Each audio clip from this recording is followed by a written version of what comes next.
Bueno, la mesa que viene a continuación se llama La construcción de valores en el Sistema Nacional de Salud, retos para una democracia compleja. Diego Gracia define que los valores no son ni enteramente objetivos, como nos decían en la antigüedad, ni tampoco totalmente subjetivos en esta teoría posmoderna, sino que en realidad son construidos.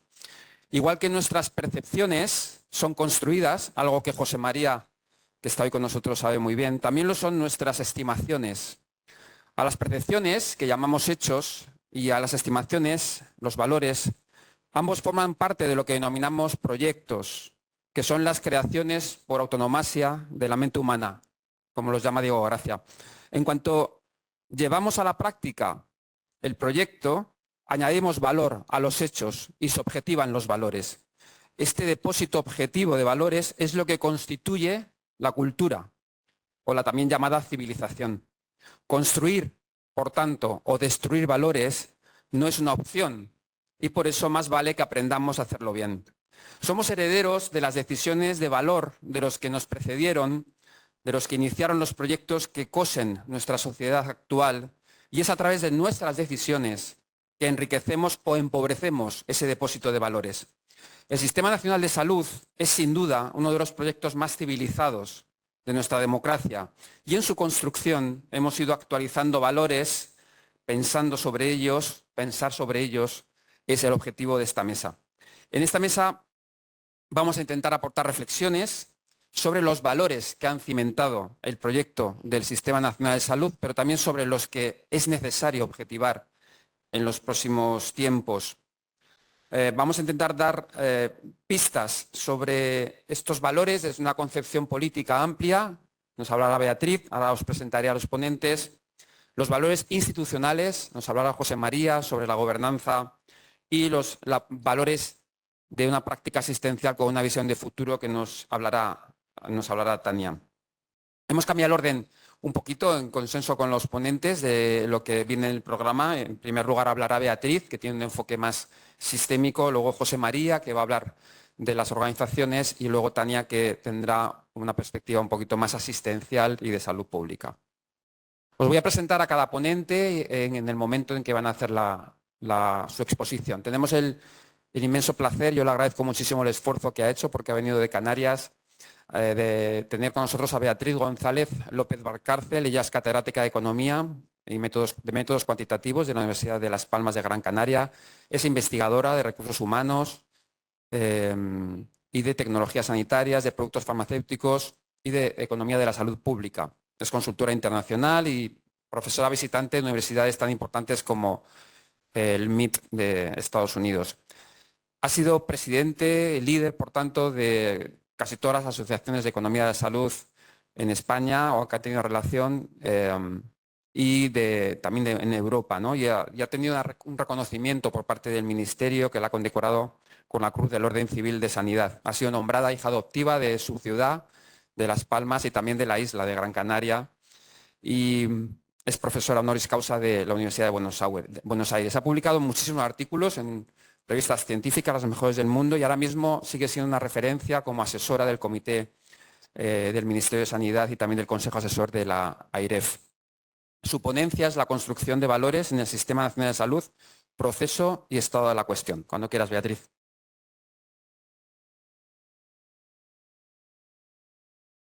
Bueno, muchísimas gracias. La verdad que es un honor estar aquí, un placer, y he aprendido muchísimo ayer y hoy. Y me he dado cuenta de todo lo que me falta por aprender, que eso es lo peor.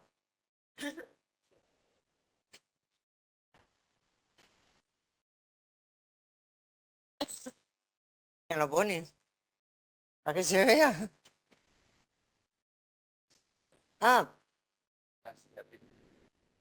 pero vosotros no lo veis, ¿o sí? Ah, sí lo veis, sí, sí. Vale. Bueno, voy a empezar hablando de lo polisémico que es el concepto de valor. Y empiezo por una anécdota. Cuando yo llegué a estudiar economía a la Facultad de Santiago de Compostela, mi profesor era José Manuel Beiras, y la verdad que me abrió un mundo para mí desconocido, que era el mundo del valor. La teoría económica del valor, desde Adam Smith, el valor como el trabajo socialmente necesario para producir un bien, que luego adoptó Marx, la teoría del valor en el marxismo, y desde ahí, pues hasta el concepto del PIB como valor que crea un país, que no es más que la suma de los valores añadidos de los sectores productivos, que a la vez es la suma de las contribuciones de los distintos factores de producción. Ahí me di cuenta de que el valor era el concepto central en la disciplina en la que estaba empezando a trabajar. Porque hasta ese momento para mí valor era esto, era el valor en la batalla. Cuando vas a la RAE te das cuenta, bueno, observas que la palabra valor tiene 13 acepciones diferentes y son bien diferentes. Además de la acepción de valentía en las batallas, hay una acepción de utilidad o contribución al bienestar, el valor de uso de Adam Smith. Pero hay otra que equivale al precio de una mercancía, al intercambio de una mercancía por otra, el precio. Y luego hay otras muchas, por ejemplo, el rédito, el valor que te da pues una cuenta corriente en forma de rédito, o los valores en bolsa que suben o bajan, los mercados de futuros, etcétera, un mundo. Por tanto, hay 13 acepciones, hay otras ahí que pongo porque no tienen mucho que ver con lo que estamos mirando ahora. Pero lo que más me llama la atención es que 13 acepciones, hay 36 sinónimos, ahí tenéis la lista según la RAE, y solo hay un antónimo, que es cobardía. O sea, el único antónimo de la palabra valor es el que se refiere a la acepción que yo tenía cuando entraba en la Facultad de Santiago con 17 años. Bueno, lo cierto es que los valores que incorpora nuestro Sistema Nacional de Salud como su genoma, ¿vale? Como su genoma, son valores que básicamente recogen ¿qué?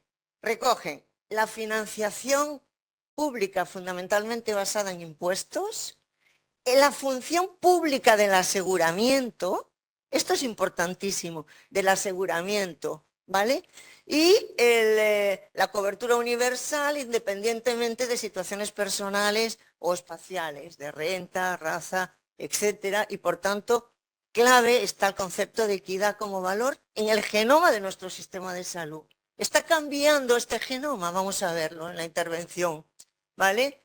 Estos valores se han ido construyendo a lo largo de todo el desarrollo de nuestro sistema de salud. Ayer en la mesa de la tarde se hablaba del hito que supuso la Ley General de Sanidad del 86 de Ernest Lluch, como cambio radical de un sistema basado en la seguridad social y por tanto el derecho del trabajador, bueno, derecho, el mantener la fuerza de trabajo para que pudiera continuar en caso de enfermedad a un derecho de salud de la población. Cambio fundamental. Me siento orgullosísima de ser patrona de la Fundación Ernest Lluch, por cierto. Y otra gran reforma que hizo Ernest Lluch, también en los 80, fue el pilar de nuestro sistema de salud, que fue la reforma de la atención primaria, de aquellos consultorios con 2 horas de un médico jerarquizado, ¿qué tal? A los equipos de atención primaria, etcétera. Reforma fundamental para nuestro sistema. Y un tercer valor incorporado ha sido la descentralización. Fíjense, la descentralización fue un proceso larguísimo, tardó 20 años desde que Cataluña recibió las competencias, incluso antes de estar la Ley General de Sanidad en vigor, hasta que se completó, por cierto, por el PP en 2002, con las 10 comunidades autónomas que todavía pertenecían entonces a Insalud Gestión Directa, y que 20 años más tarde de que Cataluña fuera autónoma, abarcaban al 37% de la población. Fíjense, la descentralización fue un valor político que fue un efecto secundario de una decisión política que llegó a la sanidad, ¿vale? Y no partió endógenamente de la sanidad. En realidad en el mundo hay una tendencia general a mirar hacia los valores, hacia sistemas sanitarios basados en los valores. Y aquí tengo que decir, la gran diferencia que hay entre valores privados y valores sociales. El valor privado de una compañía farmacéutica es el valor de generar valor para sus accionistas, mantener alta la cotización, ganar dinero. Eso está en su genoma y aporta valor si lo hace. El valor privado que aportan los sindicatos cuando negocian sus condiciones laborales es conseguir mejora de las condiciones de los trabajadores. Pero cuando hablamos de valor social, hablamos de los grandes objetivos del sistema de salud. La eficiencia, y la equidad. La eficiencia, conseguir maximizar la salud de la población, no de los trabajadores, no de los CEOs de las compañías. La salud de la población, por ejemplo, medida en años de vida ajustados por calidad, AVAX, o de otra forma, ¿no? Aquí tenemos un ejemplo de valor privado. Oye, qué bien Novo Nordisk, enhorabuena. Oye, qué bien lo habéis hecho. ¿Cuánto valor habéis creado para el accionista? Si hubieras comprado hace un par de años acciones de Novo Nordisk, pues habrías multiplicado por 5 el valor de tus... Oye, qué bien, ¿no? Bien, pero eso no es lo que estamos mirando aquí. Lo que estamos mirando aquí no es el valor de las personas, de los pacientes uno por uno. Es la salud de la población, de grupos poblacionales, que a veces no se consigue con intervenciones clínicas individuales, sino con intervenciones comunitarias o intervenciones incluso fuera del sistema de salud. Ha hecho mucho más por la salud de los españoles la DGT, con su carnet por puntos, con su etcétera, que muchos hospitales, porque ha salvado 5.000 vidas al año. En el 90 se morían 6.000 personas en las carreteras, muchos de ellos jóvenes y por tanto con muchos años de vida por delante que se perdían, y resulta que ahora mueren 1.200. La DGT está salvando, está generando salud poblacional. Entonces, hoy en día en España hay consenso sobre estos valores, en mi opinión. Consenso social. Pongo primero la eficiencia, calidad de la atención, y lo pongo porque es la raíz de nuestra profesión. La raíz de nuestra profesión de comparar lo que conseguimos en salud con lo que nos cuesta en términos de sacrificio, de coste de oportunidad. Me interesa mucho recalcar aquí que la eficiencia es un concepto moral, no es solo un concepto técnico digamos, productividad, es un concepto moral, porque lo que hacemos mal o lo que hacemos y no aporta valor terapéutico tiene un coste de oportunidad en términos de recursos perdidos para hacer otras intervenciones que consigan salud. Esto es muy importante. Y en este sentido, el reto de este país en este momento consiste en ser transparentes en la evaluación económica necesaria para decidir qué prestaciones van a entrar en el sistema de salud, etcétera. Y luego insistiré sobre esto, pero también muy importante desplazar el foco de la sostenibilidad financiera del sistema de salud, que es lo que obsesiona a algunos y que no es el foco en el que tenemos que poner. Tenemos que poner el foco en el valor que aporta el sistema en relación a su coste de oportunidad, a los recursos que consigue. ¿Vale? Bueno, la OCDE tiene una publicación de 2020 en la que estima que en torno pues, al 12% del gasto sanitario en los países desarrollados del mundo es gasto desperdiciado. Abres el grifo y cae el agua y se pierde al sumidero. Y de eso el 8,7% es prevenible. Entonces, claro, volviendo a lo de la Real Academia y los sinónimos y antónimos. Oye, ¿cómo no hay un antónimo para el valor en el sentido de utilidad o de precio? El valor absoluto de un número es el valor del número con signo positivo, aunque el signo del número original sea negativo. El valor absoluto de -2 es 2. Oye, ¿no haría falta un antónimo para valor en el sentido de valor desperdiciado, contravalor, valor que perdemos, ¿no? De hecho, hasta tal punto esta idea está ahí, que cada 2 años instituciones muy respetables de sanidad hacen un congreso de sobrediagnóstico y sobretratamiento, de intervenciones que hace el sistema sanitario que no aportan valor. El del año que viene se hará en Oxford, ¿vale? Bueno, otro valor de nuestro sistema, y este es nuevo en mi opinión, ¿no? Tiene que ver con lo que ayer se hablaba por la tarde, que era con el One Health, ¿no? Con el valor del sistema sanitario para la sostenibilidad medioambiental, los derechos de la naturaleza, decía Teresa Vicente. Claro que sí.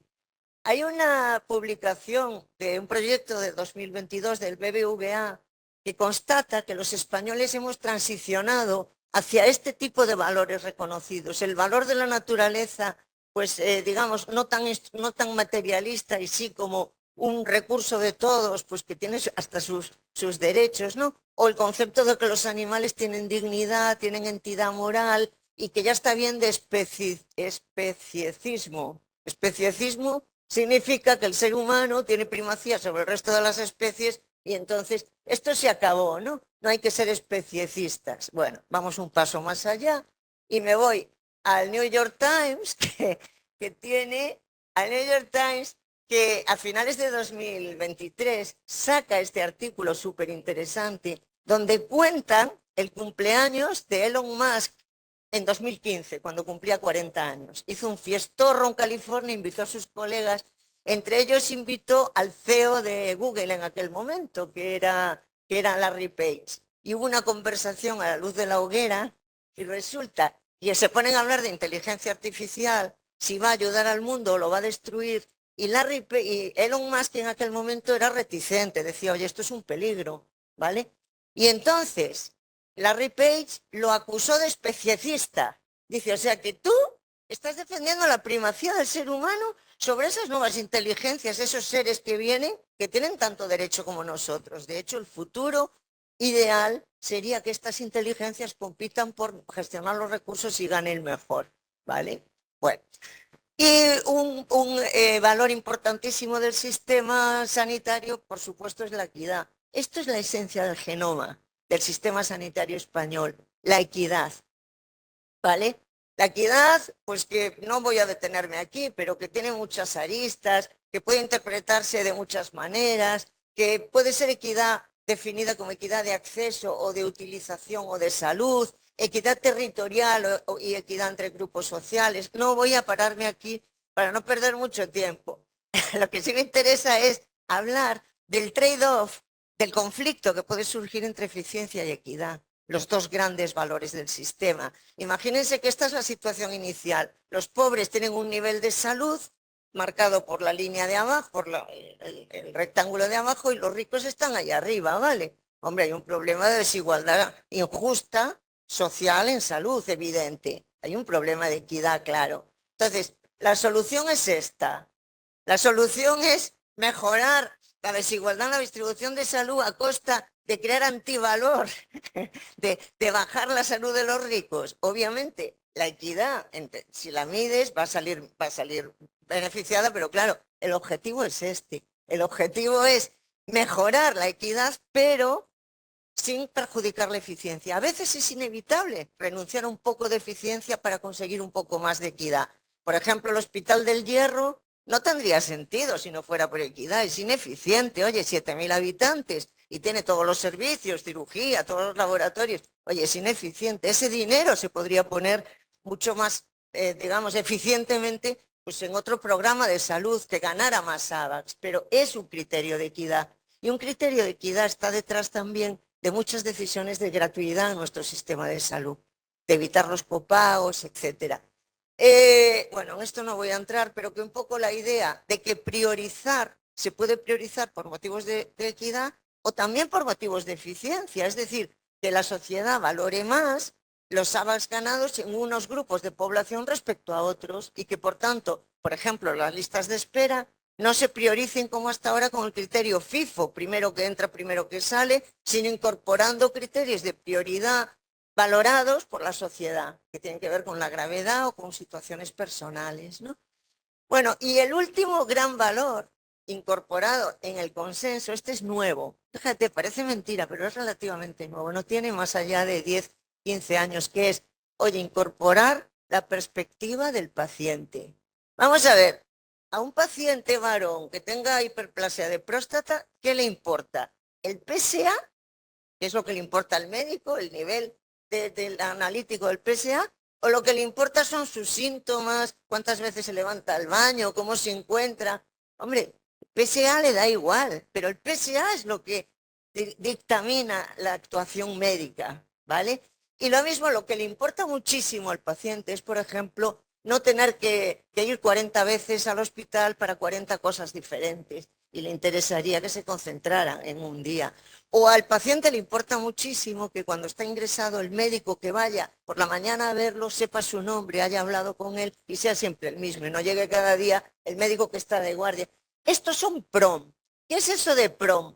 PROM es Patient Reported Outcomes Measures, o sea, medidas de resultados de salud directamente reportadas por el paciente sin que el médico tenga nada que decir al respecto, ¿vale? Los PROM. Y los PREM es lo mismo, pero con experiencias del paciente. Parece mentira, pero tuvo que ser un pope de los business, el profesor Porter de Harvard, el que metió esta idea en el sistema sanitario en el año 2002 y de ahí surgió esta gran organización, cuyas siglas ven ahí, que digamos mide los valores desde la perspectiva del paciente para distintos procesos oncológicos y no oncológicos. ¿Vale? Entonces, nos vamos a la pregunta, oye, ¿están cambiando los valores del Sistema Nacional de Salud en España? ¿Están cambiando los valores? Vamos a ver, hay una cosa que a mí me preocupa mucho, que es que se está sustituyendo la eficiencia como valor, lo que les decía antes, de comparar lo que se consigue en salud con lo que sacrificamos a cambio, ¿no? Pues se está sustituyendo esto por el concepto de sostenibilidad financiera inercial. Y eso es lo que preocupa, lo que está en la prensa. Uy, ¿podremos seguir así? El gasto sanitario está desmedido. No, la pregunta correcta no es esa. La pregunta correcta es, oye, ¿cómo hacer sostenible el Sistema Nacional de Salud? ¿Vale? Y este debate está muy ideologizado. Ahí se mezclan intereses de lobbies importantísimos en este país, como el gran lobby de la sanidad privada, que es la Fundación IDIS. Y entonces aquí viene un problema. Vamos a ver, en España hay una experiencia muy, muy rica de gestión indirecta de la sanidad pública. Gestión indirecta de la sanidad pública quiere decir el que determinados servicios con distintas formas, y ahí tenemos un esquema de menos a más, ¿no?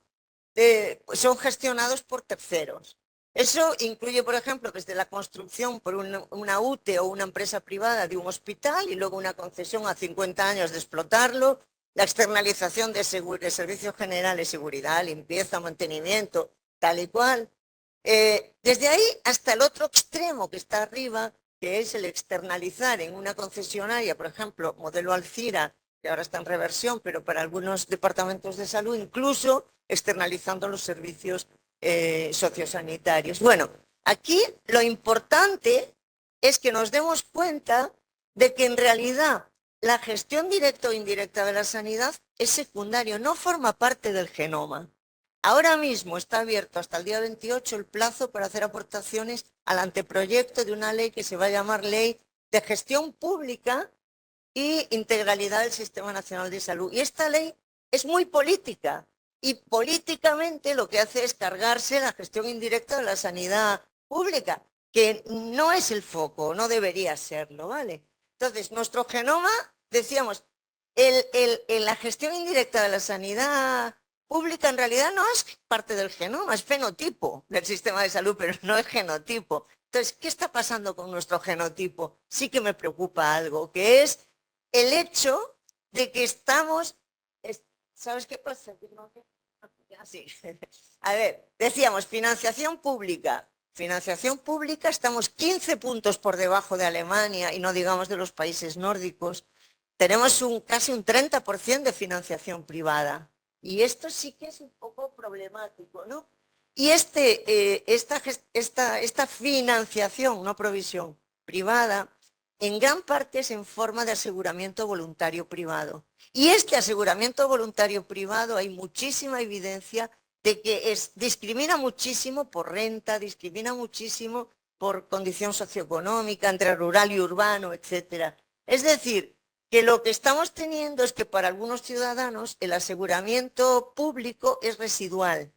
Es para lo que su seguro privado no cubre, que es gasto catastrófico fundamentalmente, ¿no? Y eso sí me preocupa. Si estamos convirtiéndonos en un transgénico del Sistema Nacional de Salud, porque las clases medias abandonan la legitimación de la financiación pública porque todas ellas no usan la sanidad pública que ya tienen el seguro privado. Y si las clases medias huyen del marco, la legitimación para seguir recaudando impuestos para la sanidad pues se pierde. Entonces, esa es la sostenibilidad social que me preocupa. No les digo conclusiones porque eso lo dejamos para el debate, ¿vale? Termino con una puesta de sol desde mi casa en Gran Canaria.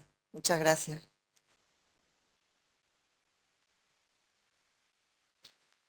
Perfecta de tiempo, Beatriz. Perfecta de tiempo. Bueno, muchísimas gracias, Beatriz. La siguiente ponencia va a ser de José María Bellán Perpiñán, también le agradezco muchísimo el esfuerzo que ha hecho por estar aquí, porque me llevaba unas semanas muy complicadas de trabajo.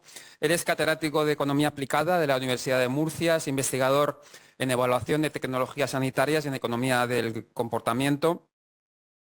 Tiene un grupo de investigación en la Universidad de Murcia, participa en un grupo y lidera ese grupo de Economía de la Salud y Evaluación Económica, que ha generado multitud de proyectos de investigación y publicaciones. Es autor de diversos libros, uno de los últimos se llama Nuts Saludables, la economía del comportamiento y la política farmacéutica, otro Economía de Salud para no economistas, o algún informe, desde mi punto de vista, muy relevante, como uno sobre resultados del sistema de financiación autonómica en la región de Murcia, inequidades, infrafinanciación y reformas necesarias. Hace muy poquito presentó un informe que solicitó el Centro Económico y Social de la región de Murcia, su grupo de investigación, que se llama Atención Primaria de Salud en la región de Murcia, situación actual y propuestas de mejora. Es un investigador, por tanto, un académico, pero con un afán de impactar en la realidad, en el sistema sanitario, en la organización y de pues dar información a los decisores para que se tomen las mejores opciones, ¿no? Hoy nos va a hablar, yo le pedí retos para la gobernanza del sistema sanitario en una sociedad compleja. Cuando quieras, José María. Muchas gracias. Bueno, en primer lugar, agradecer a la organización su amable invitación a participar en este congreso que no he podido disfrutar ni por asomo con la misma intensidad que Beatriz, porque he llegado in extremis justo a tiempo para participar en la mesa y singularizar el agradecimiento en la persona de Abel Novoa, a quien conozco desde hace muchos años y considero un buen amigo, aparte de un excelente profesional e intelectual. Lo malo que tiene intervenir en segundo lugar, no hay nada de malo en intervenir en segundo lugar, pero intervenir después de Beatriz es que esto es un anticlímax, ¿no? Porque ya después de su presentación huelga todo lo demás. Y decir que esta ponencia que se titula Retos para la gobernanza del sistema sanitario en una sociedad compleja ha sido un reto para mí, porque si bien, como dice Abel en mi investigación como académico, sí tengo afán por esto que llamamos la transferencia, ¿no? Porque permite de alguna forma la investigación más básica en la sociedad. El tema de la gobernanza en sí mismo, la verdad es que he sido un espectador, aunque indudablemente todo lo que hacemos al final guarda relación con la gobernanza. Por lo tanto, lo que he hecho es echar un vistazo, aprender de los que saben. Conocen aquello de que los seres humanos no somos islas, así que mucho de lo que yo les cuente ahora lo he aprendido de otros, sin perjuicio de que también emitiré alguna opinión personal. Bueno, vamos a empezar por el proceloso mundo de la sinonimia, ¿no?, que ha abordado también Bea, y es que yendo a un artículo de Carmen Eugenia y Vicente Ortún, que saben mucho de esto de gobernanza, se nos dice que el buen gobierno nos acompaña desde los albores de la modernidad, y en la Asociación de Economía de la Salud, a la que pertenecemos tanto Bea como yo, en 2013 se editó este libro, que todavía lo tienen accesible como PDF en la web de la organización. Yo creo que es uno de los trabajos más interesantes que ha hecho la asociación, no porque yo participara, creo que entonces era tesorero o vicepresidente, sino porque realmente lo considero. Y la portada y contraportada están ilustradas con los frescos que se pueden contemplar y disfrutar en la Sala de los 9 del Palacio Público de Siena, en Italia, la alegoría del buen y el mal gobierno. Esta portada y contraportada, estos detalles de esta alegoría fueron elegidos por Ricard, precisamente, ¿no? Entonces, en la portada ven los efectos benéficos que tiene el buen gobierno sobre la ciudad. Los caballeros pueden pasear tranquilamente, no hay problemas de seguridad, el comercio es abundante y la gente es feliz, hay un corro de personas disfrutando. Y en la contraportada, el mal gobierno, la tiranía con cuernos como un ser demoníaco y amordazado a sus pies la justicia. En este libro se disecciona, se hace un diagnóstico de los problemas estructurales del Sistema Nacional de Salud y hay un gran número de propuestas. Solo tiene 4 capítulos, pero uno de ellos precisamente versa íntegramente sobre el buen gobierno. Síntoma, no sé si síntoma o signo, de la importancia que dan los economistas de la salud a este tema. Y con esto precisamente sigo en el ámbito de las ciencias sociales y en concreto de la economía, porque de una de las pocas cosas que quizá de las pocas o muchas que nos podemos enorgullecer los economistas. Saben que la ciencia económica siempre se le cuelga al San Bonito de tener un cierto carácter imperialista porque lo inunda, ¿no? Lo coloniza todo. Es que precisamente la preocupación por asociar la calidad institucional, el buen gobierno, la buena gobernanza, con el crecimiento, la prosperidad, el desarrollo socioeconómico del país, nace en la economía. La ciencia política también lo ha tratado, pero menos. Sobre todo desde la última década del siglo pasado, primera de este siglo, hay un libro que les recomiendo de Víctor Lapuente, que se llama Encadenando al Leviatán. En la tradición hacendística de la economía pública, el Leviatán es la administración pública. Una criatura marina feroz, gigante, a la que hay que domeñar y domesticar, ¿no? Y este libro precisamente ya nos da una clave de uno de los temas que van a salir luego aplicados al Sistema Nacional de Salud, que es que aquellos países que se caracterizan por tener un mejor gobierno, una mejor calidad institucional, son los que separan con nitidez la carrera funcionarial, hablo de, por ejemplo, altos directivos, ¿no? Altos funcionarios, de la influencia política. ¿Vale? La carrera de los funcionarios no debe deberse valga la redundancia, al favor político, ¿no? Digamos. Bueno, hay muchos trabajos que dicen que las instituciones realmente es lo más importante, más que la geografía, que un país esté en el hemisferio sur, en el hemisferio norte, más que la inserción en la economía global, el comercio, más que su capital físico, humano, natural. Lo más importante son las instituciones. Otros, como Jeffrey Sachs, dice, bueno, las instituciones importan, pero ojo, no vayamos a minusvalorar la importancia de la dotación de trabajo, de capital y la geografía. Y hay otros que directamente lanzan una pregunta. ¿Las instituciones provocan, producen, causan crecimiento? Y su respuesta es, lo más importante que la calidad institucional es el capital humano, seguido por las buenas políticas que en los países más pobres con frecuencia son comandadas por regímenes totalitarios, no democracia, y después de ese círculo virtuoso que se produce por las buenas políticas y el capital humano, llega la reforma de las instituciones. O sea que no serían causa, sino consecuencias. Dicho esto, el consenso creo que más o menos generalizado en la profesión económica es que la calidad institucional es muy importante. Y aprovecho la reciente controversia con la República de Argentina, en concreto con su presidente. Esto va dedicado a la motosierra de Milei. Bueno, vamos a compararnos, ¿no? Hay muchos indicadores empíricos, o unos cuantos, que intentan medir la calidad institucional, la calidad del buen gobierno de los países. Ahí se muestra lo que se estuvo editando por el Foro Económico Mundial hasta 2020, que es el Índice Global de Competitividad.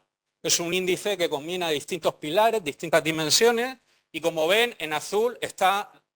Esto corresponde a 2019, que fue el último índice publicado. España tiene 75 puntos sobre 100 y Argentina 57. Y vamos a los componentes del entorno, las variables de entorno. Y lo que tiene que ver con las instituciones, España tiene 65 puntos y Argentina 50. Claramente por delante, pero es llamativo que España, dentro del resto de variables que definen el pilar de entorno, la puntuación más baja esté precisamente en la calidad institucional. El Banco Mundial publica indicadores de gobernanza que abordan 6 dimensiones. En estas 6 dimensiones, no lo verán porque está muy chiquitito, yo tengo aquí la chuleta porque tampoco lo vería, ya empiezan a entroncar directamente en lo que son los principios del buen gobierno. La participación y la rendición de cuentas, la estabilidad política y la ausencia de violencia, terrorismo, la efectividad gubernamental, la calidad regulatoria, el imperio de la ley, el cumplimiento de la ley y el control de la corrupción. En todas las dimensiones España está por encima, con mucha claridad, Argentina. Hay que decir que hay un retroceso entre 2017 y 2022, pero curiosamente, y esto es muy llamativo, precisamente en la dimensión estabilidad política, aunque estamos por delante, los intervalos de confianza se llegan a solapar. Con lo cual también es un síntoma de los problemas de, no sé si de gobernanza, pero sí de gobernabilidad que se afrontan actualmente en la nación. Y entramos de lleno en el buen gobierno sanitario. Seguramente muchos conocerán el informe del Estado de la Salud de la Organización Mundial de la Salud del año 2000, porque comparaba países según su desempeño. En este informe se enfatiza mucho lo que se denomina función de rectoría. Algunos autores hablan de direccionalidad. Esto es muy sencillo. Que haya alguien al timón, que gobierne con prudencia, pensando en el bienestar de los ciudadanos y marque la dirección de la estrategia a seguir. ¿Vale? Pero, en mi opinión, y en la de los autores que he consultado, reducir la gobernanza a la rectoría es reducirlo a un problema estrictamente instrumental, ¿vale? Y la gobernanza, permítanme un pequeño apunte filosófico, ¿no? Aquí hay un gran filósofo en la sala. Creo que tiene una dimensión no solamente teleológica, no solamente nos debe de importar los resultados, sino ontológica. Tiene un valor esencial en sí misma la gobernanza. La gobernanza no es, o el buen gobierno no es simplemente cumplir la ley, la ausencia de corrupción, ni siquiera desterrar la mala gestión u obtener buenos resultados.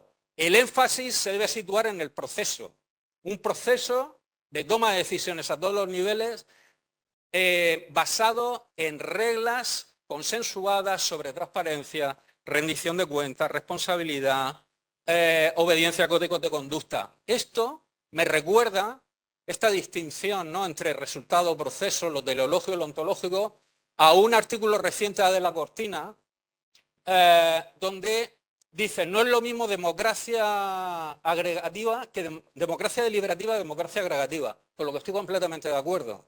La democracia no puede reducirse a la aritmética parlamentaria, a la correlación de fuerzas y los pactos que alcancen, sino que debe ser deliberativa, debe de escuchar a la ciudadanía para cumplir con el principio de representatividad de las mayorías liberales, ¿no?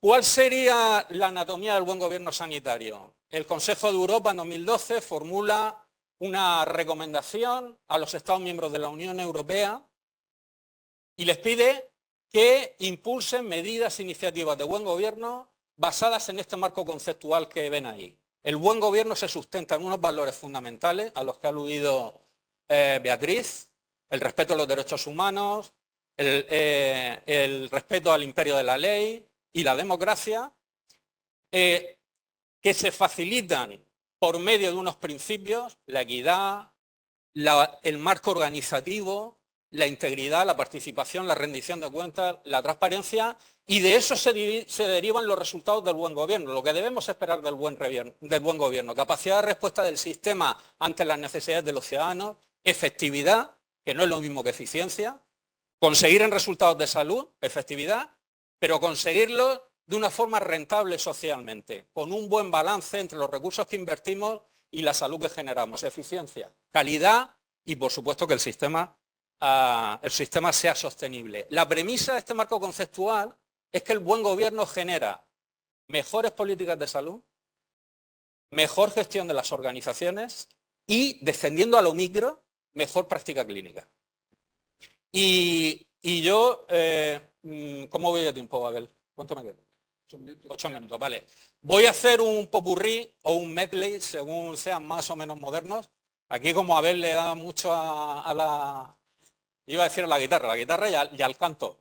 Pues vamos a enlazar una canción con otra y el primer tema proviene de dos viejos rockeros, José Ramón Repullo y José Manuel Freire, que en 2016 en Gaceta Sanitaria publicaron un artículo donde identifican 20 dilemas estratégicos para conseguir una mejor gobernanza del Sistema Nacional de Salud. Y lo que me parece más interesante de su aportación es que ligan estos dilemas a los distintos niveles de toma de decisiones. El esquema clásico, macro, meso, micro, y un nivel transversal que lo llaman entorno sistémico, que combina los tres anteriores con variables de entorno exógenas al sistema, ¿vale?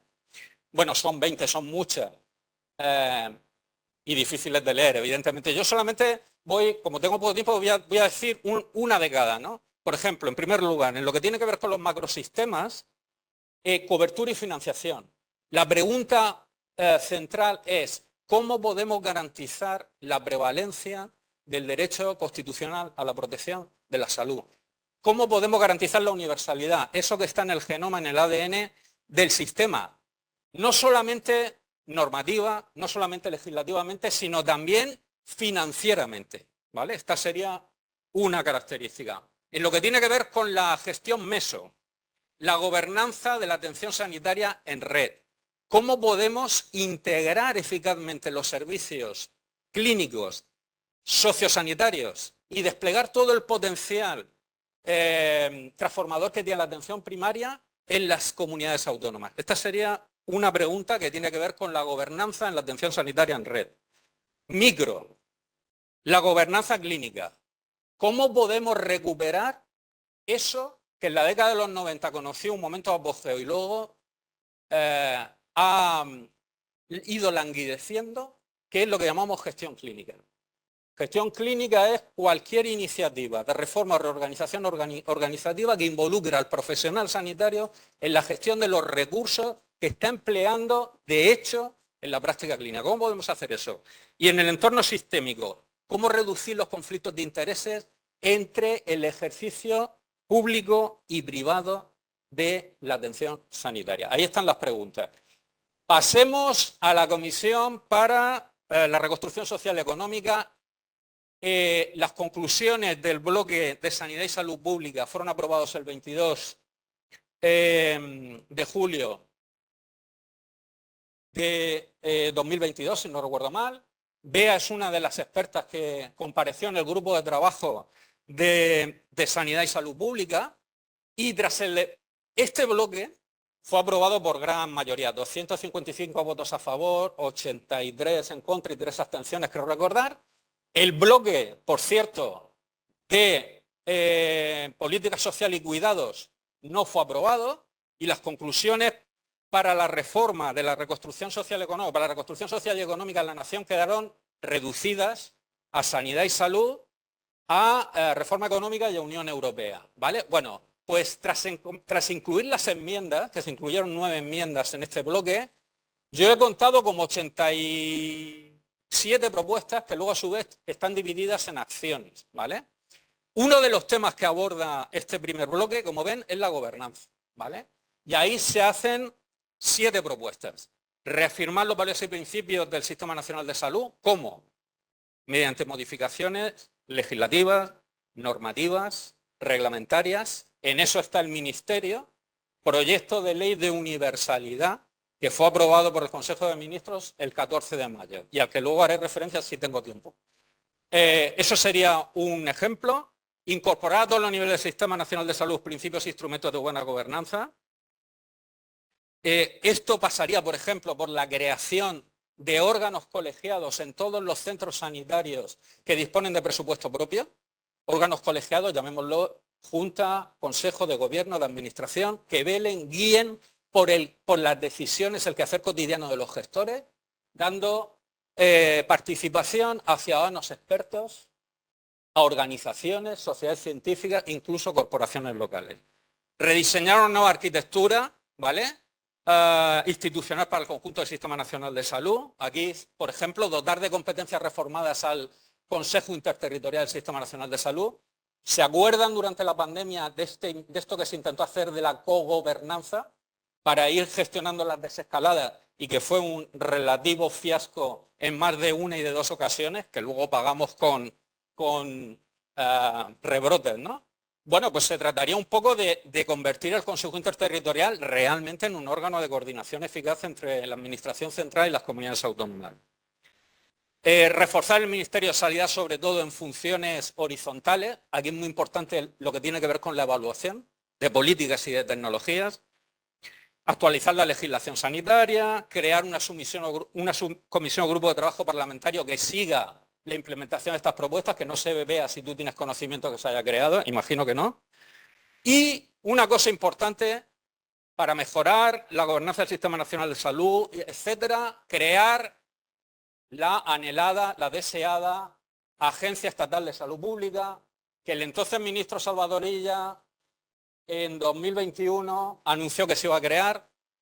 Estamos casi 4 años después todavía a la espera, aunque es cierto que está en fase de enmiendas parciales el proyecto de ley por el que se crea. Y una buena cosa es que se le da forma jurídica de agencia. Depende orgánicamente del Ministerio de Sanidad, pero tiene estatuto propio, independencia, recursos, etc. Bueno. El último tema del popurrí es este reciente libro elaborado por los sospechosos habituales Ricard Meneu, Vicente Ortún y Rosa Urbanos. Estos autores ponen el énfasis precisamente en lo que ellos llaman el ineludible, el imprescindible o la imprescindible reconfiguración del marco institucional del SNS. Dan 6 claves y la primera tiene que ver con la gobernanza. Lo que dicen acerca de la gobernanza realmente lo hemos comentado ya. Gobernanza de la atención sanitaria en red, órganos colegiados de gobierno y profesionalización directiva. Esto no lo había mencionado, pero es fundamental. Bien, ¿cómo hacer esto de una forma pragmática, posibilista? Rescatamos la idea de, esto sí que es un clásico, un hit de hace muchos años, año 1993, una revista que se llama Hacienda Pública Española, número monográfico dedicado a la economía de la salud, Vicente Ortún, Guillén López Casasnovas, publican este artículo, la reforma del sistema sanitario español, radicalismo selectivo. Me quedo con la idea. La idea es, en lugar de ser súper ambiciosos y plantear grandes proyectos estratégicos con miles de objetivos, ejes y líneas de acción, centrémonos para circunvalar, para soslayar, para eludir las inevitables resistencias al cambio que se van a producir desde dentro y por parte de los actores políticos en intervenciones escogidas que tengan un gran poder transformador, que sean capaces de entrar en un círculo vicioso de mejora, ¿no? De reforma, regeneracionista. Bien, ahí les remito al artículo para que vean las propuestas y concluyo con esto. Lo he titulado una de cal y otra de arena porque como esto es un debate, pues también tenemos que debatir. Aunque Bea ya ha adelantado mi posición o mi postura, ¿no? Hubo un proyecto de ley por el que se reforman o por el que se cambian ciertas normas para asegurar la solidaridad, la equidad, la universalidad y la cohesión. Es que es un nombre bastante largo. Este proyecto de ley, en la fase de consulta pública, fue objeto de alegaciones por parte de la Asociación de Economía de la Salud. Ricard participó en lo que tiene que ver con la gestión pública de la asistencia sanitaria y yo en lo que tenía que ver con la garantía de la universalidad del derecho de protección a la salud, ¿vale? Pero esto luego decayó, como tantas otras normas, por la convocatoria anticipada de elecciones generales el 29 de mayo. De tal suerte que ahora, 14 de mayo, ahora tenemos este proyecto de ley desgajado en dos. Va por un lado lo que tiene que ver con la gestión de los centros sanitarios, la gestión o el modelo de gestión o de ordenación sanitaria y por otro lado lo que tiene que ver con la universalidad, ¿no? Entonces, el proyecto de ley de universalidad merece una valoración, a mi juicio, totalmente positiva, porque realmente garantiza lo que no se fue capaz de hacer con el Real Decreto 2018, que es una auténtica universalización, volver a situar en la esfera los derechos de ciudadanía, lo que el Real Decreto Ley 16-2012 había situado en la esfera de los derechos de seguridad social, y lo amplía, porque ahora tienen los mismos derechos que los titulares del derecho a la asistencia sanitaria, que son los residentes en España, los demandantes de protección internacional, las víctimas de explotación sexual, las personas que tienen nacionalidad española pero residen en otro país y se desplazan temporalmente aquí. Además, tiene otra virtud, que es que refunde la cartera sanitaria desgajada ahora en tres. Tenemos la básica, la suplementaria y la accesoria. Volvemos a una cartera única, común. Y de rondón, limita a los copagos las aportaciones de los usuarios a la prestación farmacéutica, la ortoprotésica y a los servicios accesorios que en ningún caso tienen financiación pública. Solamente hago nota al pie. Iba a decir que iba a dar mi opinión y además lo digo en eso. Se podría haber aprovechado y poner el foco en una cosa muy importante. Está bien aumentar la exención. Las personas eximidas, exentas de pagar copago en la prestación ortoprotósica. Está muy bien limitar los copagos porque hay cierta evidencia y Bea ha estudiado esto, ¿no? De afectar negativamente a los más vulnerables, ¿no? De crear problemas de falta de adherencia, inequidades, etcétera. Pero se podría haber aprovechado para reformar el actual sistema de copagos que necesita reforma. O sea, que no significa que el sistema esté bien. Y lo que me merece una valoración menos buena es lo que tiene que ver con el proyecto de ley de gestión pública e integridad del Sistema Nacional de Salud, básicamente por lo que ha dicho Pedro. Además, porque me parece que parte de un presupuesto, creo que hay una cierta confusión, y yo no soy jurista, para esto le he dedicado un poco de atención, porque hay una especie de demonización de la Ley 15.1997 de habilitación de nuevas formas organizativas en el Sistema Nacional de Salud. Como si esa ley hubiera sido la puerta de entrada a las colaboraciones públicas-privadas a las que ha hecho mención Bea, y eso no es cierto. Esa ley habilita a la creación, a lo que habilita es a la gestión pública directa diferenciada, bajo distintos tipos de personalidad jurídica. Pero eso no es lo mismo que gestión indirecta, privada y mucho menos lucrativa. Y bueno, lo dejo aquí porque... Fenomenal, gracias. Muchas gracias. Creo que vamos bajando, vemos la lógica, ¿no? De un poco la exposición más sistémica, más política, vemos cómo, bueno, pues al final concretamos valores con leyes, ¿no? Y es tan importante que estas leyes pues respondan a las necesidades, ¿no? En tercer lugar tenemos a Tania Cedeño. Tania es una todoterreno, en realidad es una persona realmente polivalente. También le agradezco muchísimo que haya venido desde Granada y además ahora con unas responsabilidades que la tienen viajando a Madrid con mucha frecuencia. Ella es especialista en medicina de familia, se formó en un centro de salud que es un clásico de la medicina de familia en España, que es el La Chana de Granada, y además con Lorenzo Arribas, que es uno de los médicos de familia que dieron soporte a nuestra disciplina, ¿no? Es directora del Centro Nacional de Epidemiología desde julio de 2023, hace menos de un año, pero pasó antes por la Dirección de Calidad, Transformación y Gestión del Conocimiento de la Consejería de Salud de Asturias.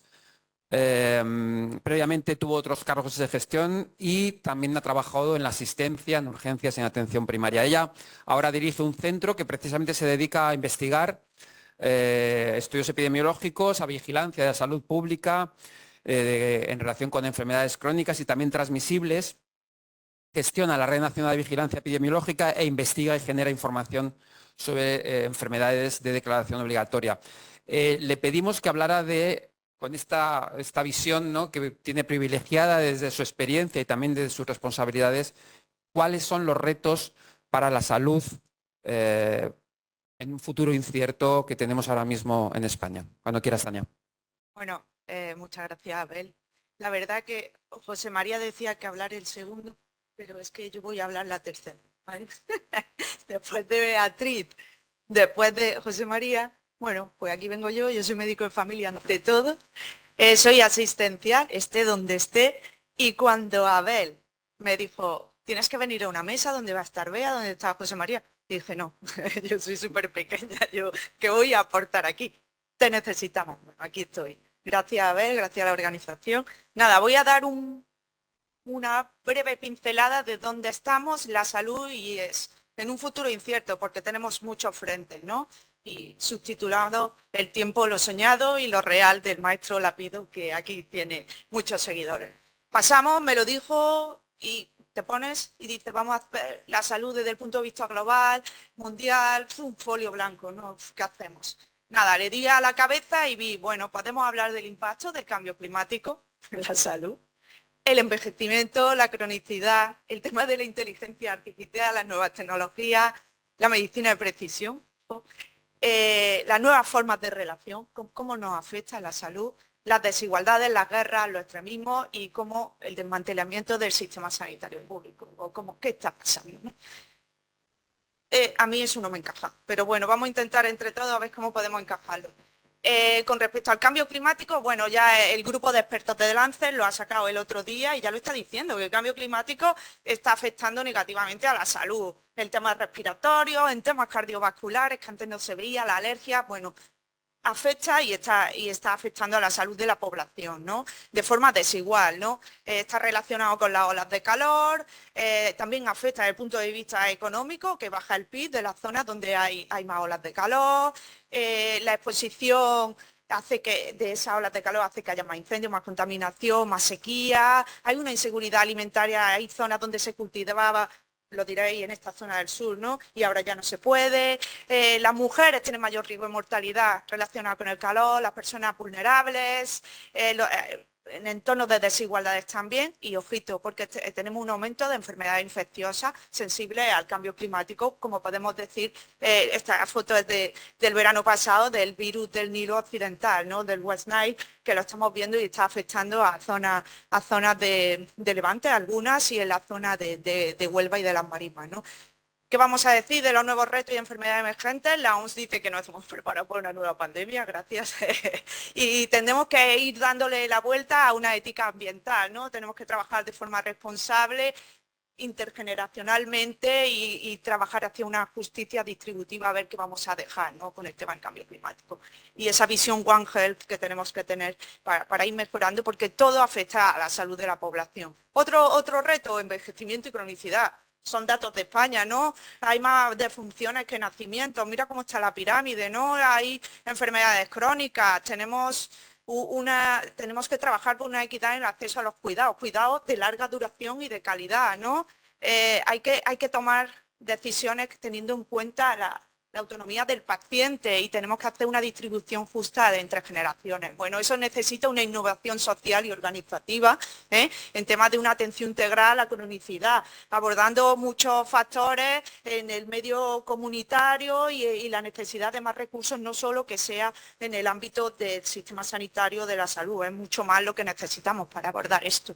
Y en el envejecimiento y cronicidad, lo comentaba Beatriz, el tema del sobrediagnóstico, el sobretratamiento, ¿no? Tenemos que darle una vuelta porque estamos medicalizando innecesariamente la vida, estamos exponiendo a los pacientes a riesgos innecesarios y tenemos una cantidad de pacientes polimedicados que los metemos en la cascada de efectos secundarios y al final repercute en su calidad de vida, ¿no? Hay que promover prácticas de valor y hay que empezar a dejar de hacer, ¿no? Como hay varias estrategias que tenemos que replantearnos antes de tomar una decisión con nuestro paciente, qué vamos a hacer, riesgo, beneficio y sobre todo la autonomía del paciente, los estilos de vida. Todo esto está sacado de los datos del Sistema Nacional de Salud, está en la página web del Ministerio y una foto de la salud, nos falta mucho, de la población. Prácticas de valor que repercuten en una medicina centrada en el paciente, donde tenemos que trabajar por resultados en salud.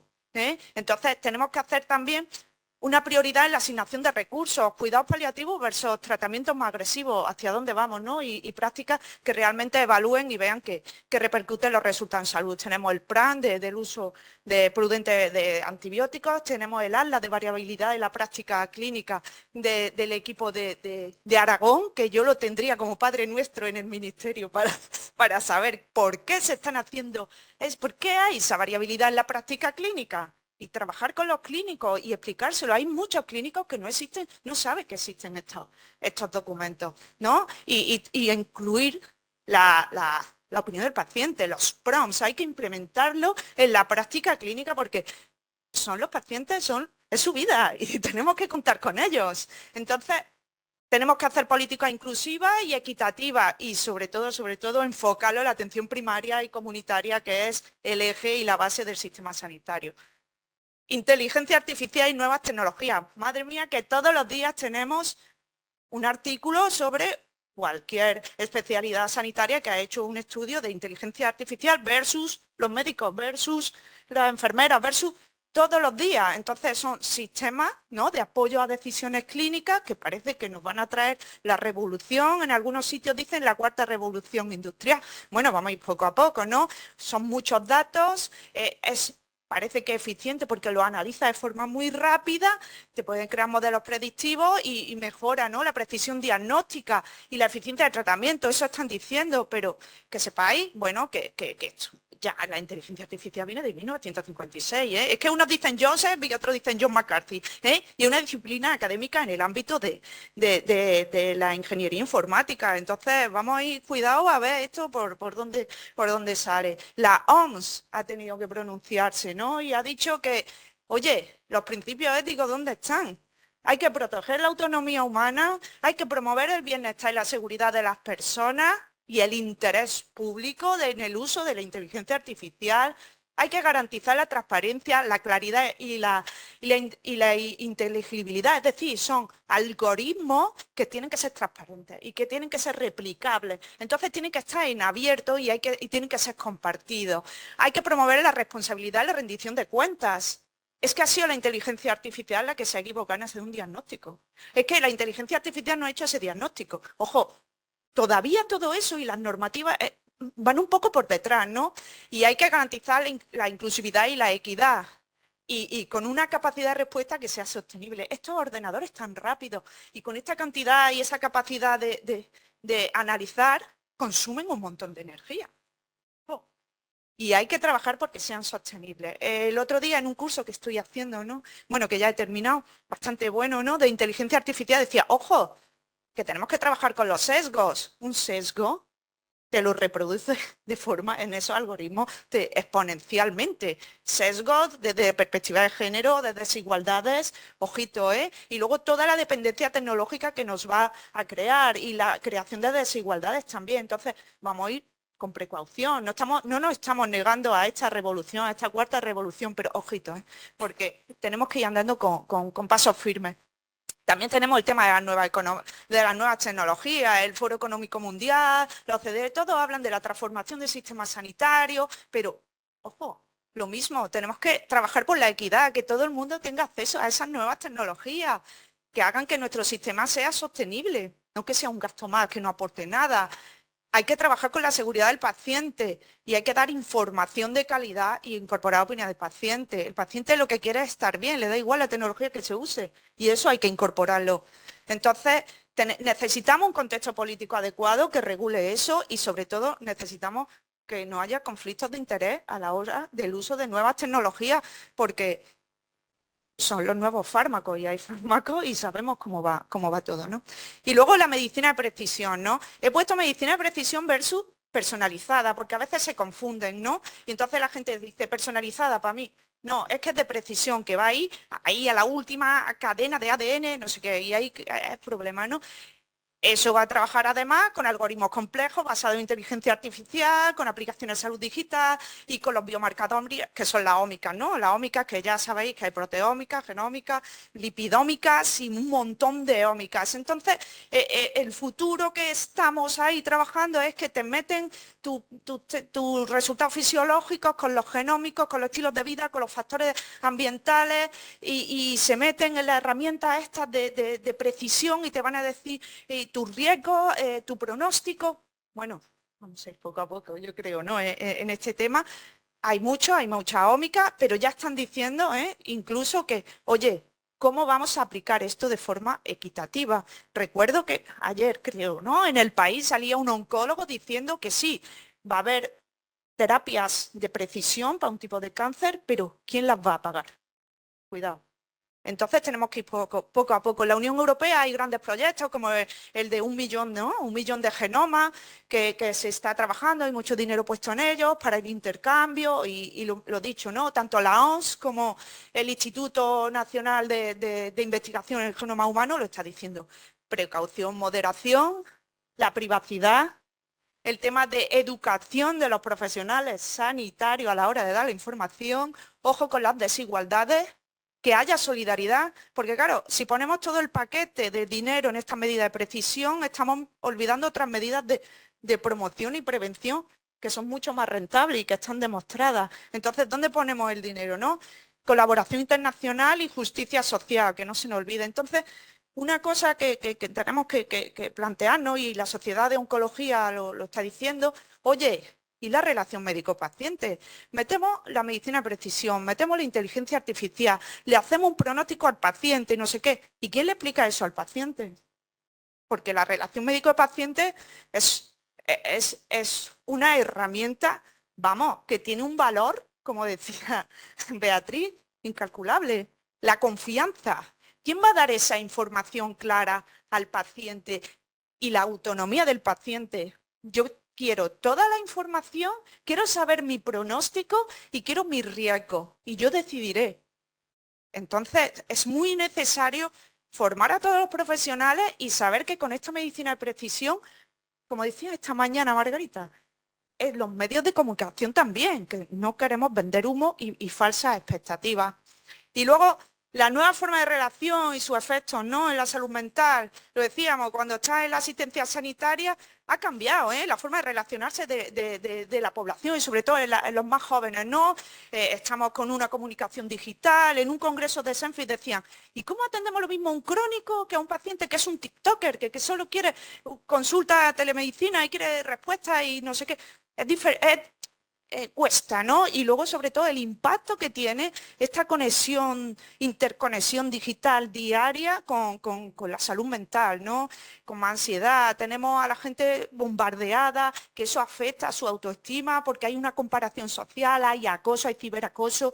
Ojito, eso es otro de los desafíos, ¿no? Tendremos que trabajar en controlar un poco el tema de la libertad de expresión frente a la prevención del daño, la protección de la privacidad, y ya que estamos, habrá que trabajar con estas personas que relacionan y que están todo el día en el mundo digital para dar recursos de salud mental en entornos digitales. Abordaje social integral, no solo desde salud, hay que hacerlo integral. Nature el otro día, ¿no?, en la salud mental de los adolescentes ya hablaba, ¿no?, determinantes sociales de la salud, el medio ambiente, la genética, y metía la parte digital como en el círculo, ¿no?, que va a tener un gran impacto. Pues tenemos que estar ahí, y eso es un desafío que tenemos para la salud de la población. Y luego las desigualdades, ¿no?, desigualdades, las guerras, los extremismos, esta polarización que estamos viendo. Vamos a poner un poco de sentido común porque esto afecta a la salud pública, ¿no? La estigmatización, la exclusión social, y esto lleva a desigualdad de salud. Entonces, hay que intentar hacer política inclusiva y la cobertura sanitaria universal, ¿no? Promoción de la justicia social, aunque no crean o no quieran, ir a la equidad y hacer una protección de los derechos humanos y sobre todo la evidencia. Tenemos que poner los hechos de todos, la evidencia frente a las fake news, frente a los bulos, frente a las mentiras, y trabajar todos por una salud para todos como pide la OMS. Y por último, lo del desmantelamiento, lo habéis hablado, la sostenibilidad financiera, tenemos que ir al bienestar, a la justicia, a evitar la mercantilización de la salud, lo dicen, ¿no? Esto han salido los últimos, ¿no?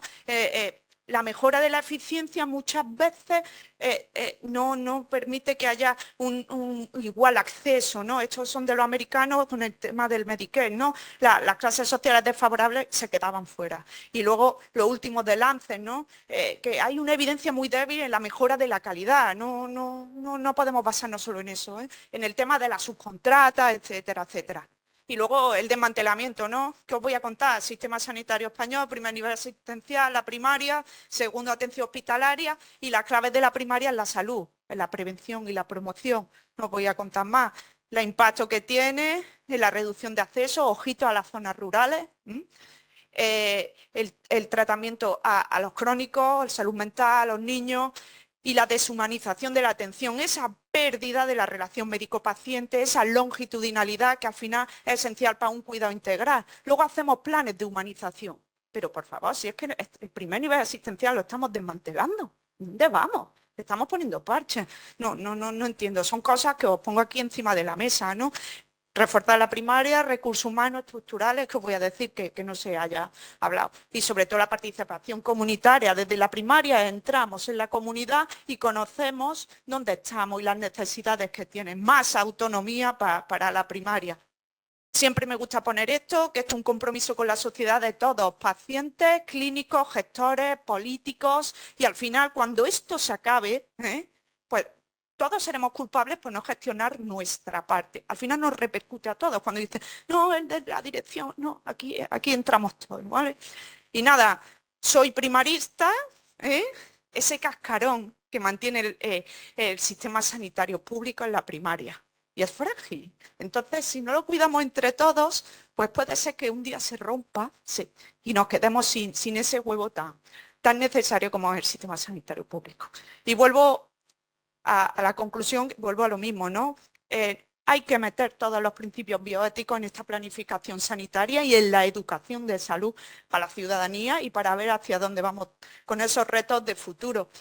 Vuelvo a donde vengo. El medio ambiente, el cambio climático, nuestra cima, Sierra Nevada, muchas gracias, y por nuestra cumbre salvaje. Gracias. Gracias, Tania. Bueno, yo creo que podemos tener unos minutitos para que haya preguntas. Hay una mano ahí, ahí hay otra, segunda, tercera aquí delante. Bueno, buenos días. Agradeceros vuestra participación. Es un placer escucharos. Pero mi pregunta va para la mesa. La cogéis quien queráis. Cuando se habla de sobrediagnósticos, sobre tratamientos, tal vez los sanitarios sabemos de qué estamos hablando. Pero al transmitírselo a los pacientes, ¿cómo lo hacemos? ¿Lo hacemos de una forma clara para que el paciente nos lo entienda o lo hacemos porque creemos que siempre se puede hacer más? Entonces, ¿dónde nos ponemos los límites y quién debe de ponerlos?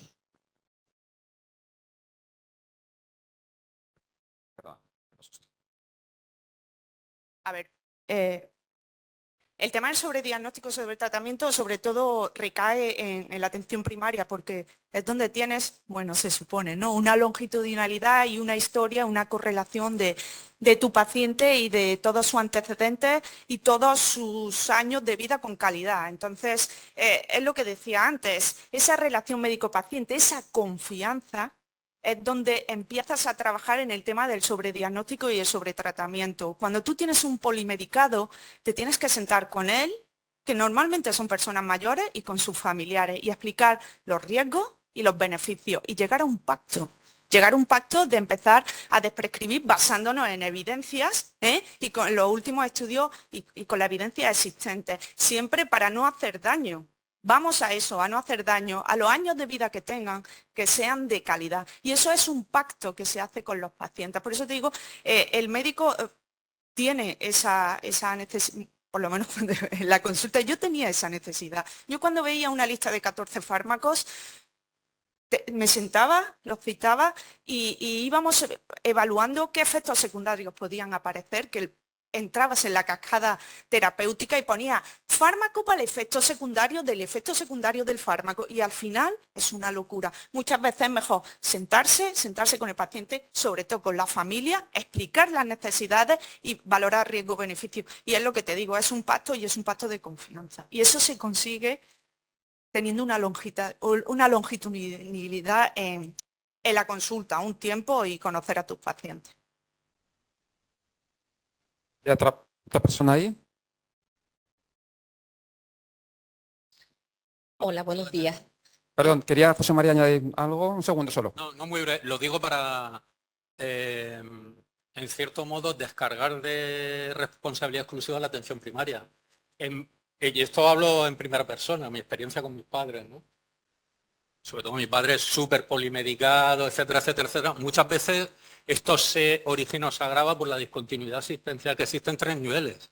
O sea, la primaria, la especializada y al final llega un momento, que es lo que tú decías, cuando un clínico con una cierta, iba a decir, perdonad, con una cierta altura de mira sienta al paciente y se queda pasmado de que ese señor, esa señora esté tomando 15 medicamentos, ¿no? O sea, que no siempre es la atención primaria. No. Cuando quieras. Hola, ¿qué tal? Quería hacer 2 preguntas a la mesa y muchísimas gracias por la intervención, que yo creo que ha sido, bueno, francamente enriquecedora. Con respecto al tema también del sobrediagnóstico y la sobremedicación, me he quedado un poco, preocupada, ¿no?, por el tema de la percepción de que hay un desmantelamiento de la primaria. Yo francamente tiendo a ser un poco positiva y siempre cuando hablamos de desmantelamiento y de deshumanización pienso que estamos mejor que antes, ¿no? Yo creo que pasar de cuando había médicos de cupo de 2 horas, ahora que tenemos equipos de atención primaria, yo creo que, bueno, estamos avanzando y estamos caminando, ¿no? Pero sí que me pregunto si en esto sobre diagnóstico y sobre medicación va mucho en la patologización del malestar, y esto es al final un evento social, y me pregunto cuánto de social, económico, malestar físico, psíquico acabamos viendo en los centros de atención primaria, ¿no? Yo creo que como sociedad, y me gustaría ver la opinión de ustedes, realmente el malestar no podemos controlarlo, no podemos aceptarlo y acaba saturando los centros de atención primaria. Y por tanto, más que ese desmantelamiento, es que no hay tiempo para hacer eso tan importante que tú estabas comentando, Tania, de voy a tener tiempo para sentarme con un paciente y hacer este proceso de desescalada de medicación tan importante, ¿no? Yo creo que quizá es ahí donde le ponemos el cascabel al gato con esta demanda desmedida.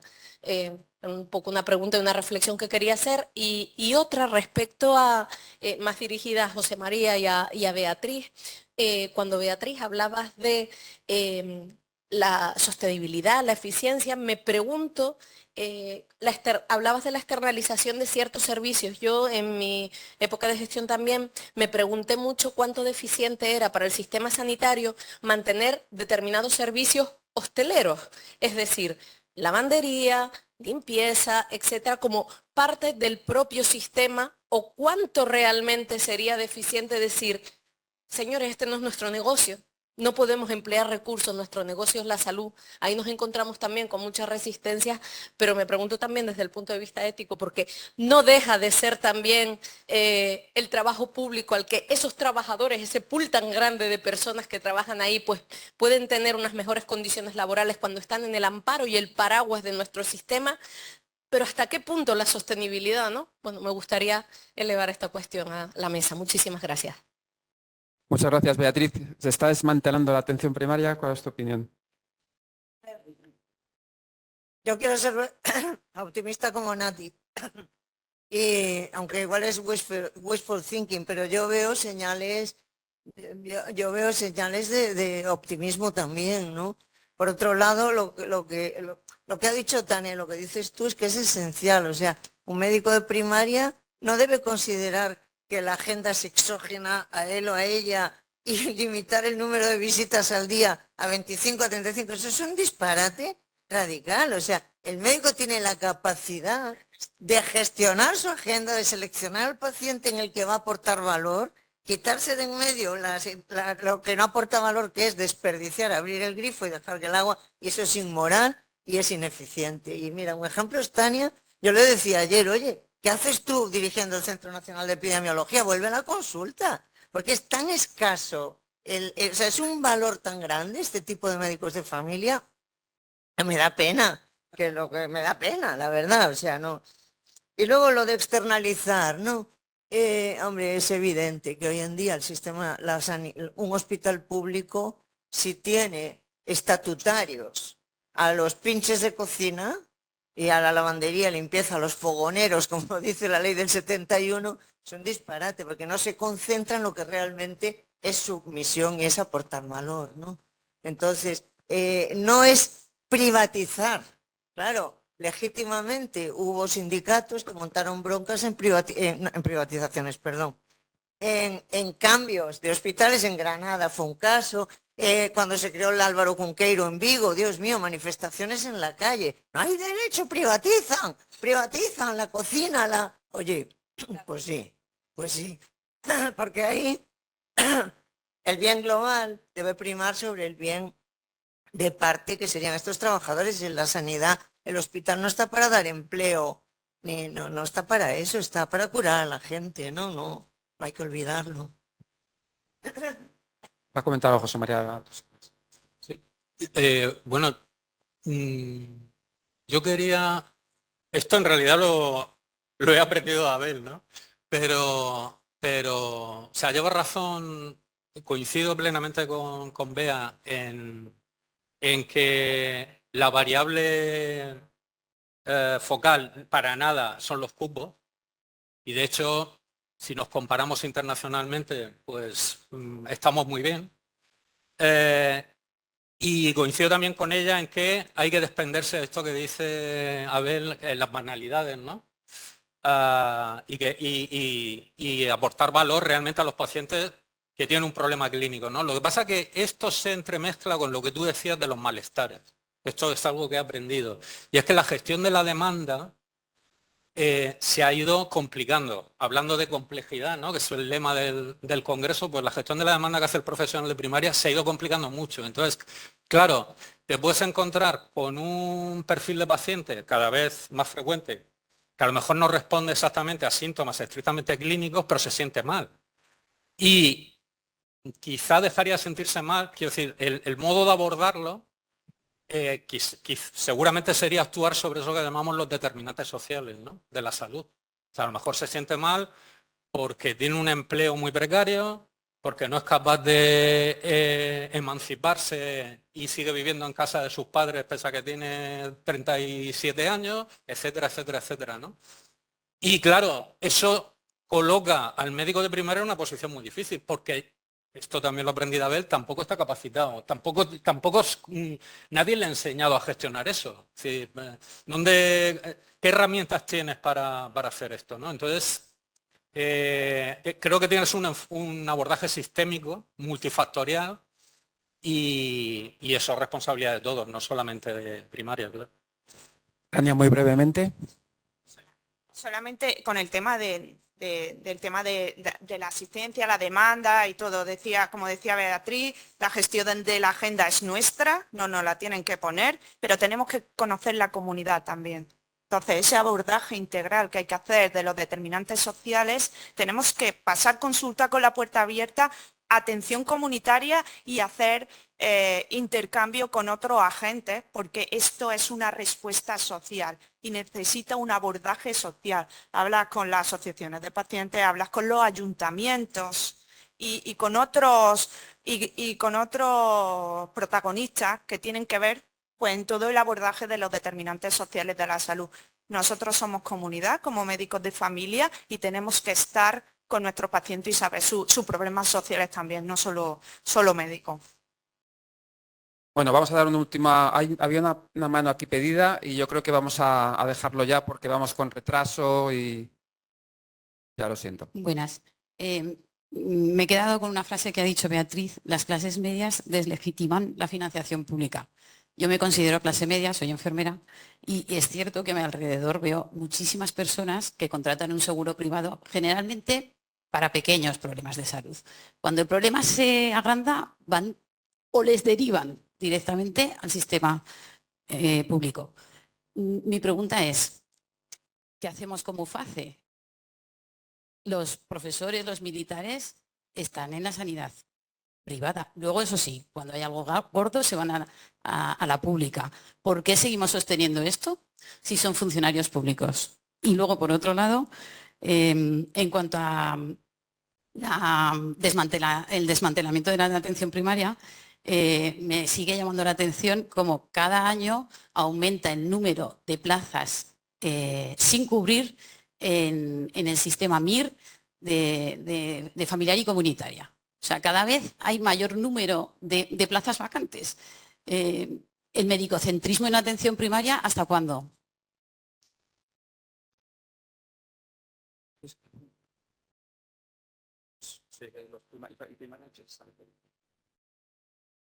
No sé. Bueno, yo me voy a referir al mutualismo administrativo que tú has singularizado en MUFACE, ¿no? Pero también tenemos el Instituto Social de Fuerzas Armadas, la Mutualidad General de Funcionarios de la Administración de Justicia. Y me estoy acordando precisamente de el post que antes os he mostrado, que he dicho que hizo Ricard Meneu a propósito de lo que era la parte de gestión pública del malogrado proyecto de ley por el que se modifican varias normas para garantizar la equidad, la universalidad y la cohesión del Sistema Nacional de Salud, porque en sus objeciones decía, claro, llama mucho la atención que en el preámbulo del proyecto de ley se diga, todo esto que queremos hacer sin perjuicio de que se seguirán manteniendo los regímenes especiales de la seguridad social, ¿no? Decía Ricard con razón. Pero bueno, esto es un poco hipócrita. Quiero decir, si realmente entendemos que va en favor de la equidad, la gestión pública, ¿no? ¿Qué hacemos manteniendo el mutualismo administrativo, ¿no? Entonces, bueno, pues yo creo que es algo que debería terminar, sí, siendo muy sucinto en mi respuesta. Me tocaba la otra pregunta, pero es que no me puedo resistir a hablar de esto, ¿no? Porque obviamente lo de los 2 millones de funcionarios y judicatura y tal que estamos bajo el paraguas de Muface, somos una anomalía, somos una excepción. Teóricamente es un derecho que tenemos a elegir, ¿vale? Yo he elegido el INS siempre, o sea, yo siendo de Muface, mi asistencia sanitaria es del INS, pero el porcentaje de funcionarios que eligen el INS está aumentando. Era 85-15, 85 privada, 15 pública, pues hace 15 años, y ahora estamos por mucho más elevada la asistencia, la elección de la pública, ¿no? Como 70-30, o sea, aumentando, ¿no? Claro, a ver, el lobby de la privada presiona para cambiar el modelo y decir, puesto que este es superior, demos la posibilidad de elegir a toda la población. Y entonces todos ganan, que elijan aseguradora. Este sería el modelo holandés. Pero claro, en Holanda, las aseguradoras que compiten por los usuarios bajo el seguro público son no for profit. No es lo mismo que pasa aquí, donde tenemos un mercado de aseguramiento privado voluntario, no hablo ya de Muface, pues muy cutre, con primas muy bajas, pero que cubre efectivamente una gama de servicios intermedia. La atención primaria se pasa porque ni se usa, porque es una atención fragmentada de ir de shopping de especialista en especialista, pero cuando hay un gasto catastrófico es la sanidad pública la que lo atiende, un cáncer, una enfermedad rara, etcétera. De hecho, demostramos en un estudio que publicamos este año que hay selección de riesgos por ejemplo, en el caso de Muface, lo demostramos con datos. Y que entonces, ese es uno de los grandes problemas de inequidad de este país, pero no se han atrevido. En la comisión de reforma, al principio, en la primera versión, estaba puesto desmantelamiento, extinción progresiva, prospectiva de Muface, o sea, para los nuevos funcionarios, no para los que ya estamos, pero se quitó, ese punto desapareció. Es muy difícil. Y última cosa que digo, los sindicatos, comisiones obreras, por ejemplo, son los primeros que están en contra de que desaparezca Muface, porque es perder un derecho. Entonces, ojo con esto, ¿no? Perdón. Bueno, pues nada, muchísimas gracias. Yo creo que lo dejamos aquí. Gracias a los ponentes, gracias por la participación. Ya no tenemos tiempo para más preguntas, lo siento. En el café. Hasta la próxima.